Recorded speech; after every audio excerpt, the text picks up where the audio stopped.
আসসালামু আলাইকুম। দৈনিক কথা চ্যানেল থেকে আপনাদের সবাইকে জানাই স্বাগতম ও অভিনন্দন। আজ আমি আপনাদেরকে বলবো প্রত্যেক কাজের শুরুতে বিসমিল্লাহির রহমানির রহিম বলবেন, কারণ যেই কাজ আল্লাহর নামে শুরু করা হয় ওই নামে বরকত আর রহমত। আল্লাহ পাক বলেন, তোমরা সব কাজের শুরুতে আমার নাম নাও। যে কাজ আমার নামে শুরু করবে ওই কাজে বরকত পাইবে। আমরা যদি কোনো কাজের শুরুতে বিসমিল্লাহির রহমানির রহিম বলি, তাহলে আমরা একটি হরফে অনেক সওয়াব পাবো, কারণ বিসমিল্লাহির রহমানির রহিমের ভিতরে আছে 19টি হরফ। আর একটি হরফে যদি 10 নেকি হয়, তাহলে 19টি হরফে কয় নেকি?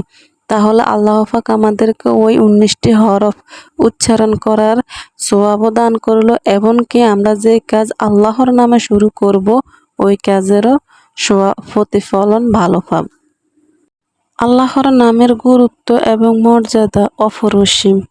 আল্লাহর নামের মজাই আলাদা। আমরা যদি কোনো কাজ আল্লাহর নামে শুরু করতে পারি, মহান আল্লাহ রব্বুল আলামিন দিয়ে শুরু করি, তাহলে আমাদের কাজটা অনেক সুন্দর হবে। আসুন আমরা সবাই দ্বীনের পথে চলি, দ্বীনের কথা মানি, রবের কথা মতো কাজ করি, আল্লাহর পথে চলি। যে কাজের শুরুতে আল্লাহর নাম নেওয়া হবে, আল্লাহ ওই কাজের ফল খুব ভালো হবে।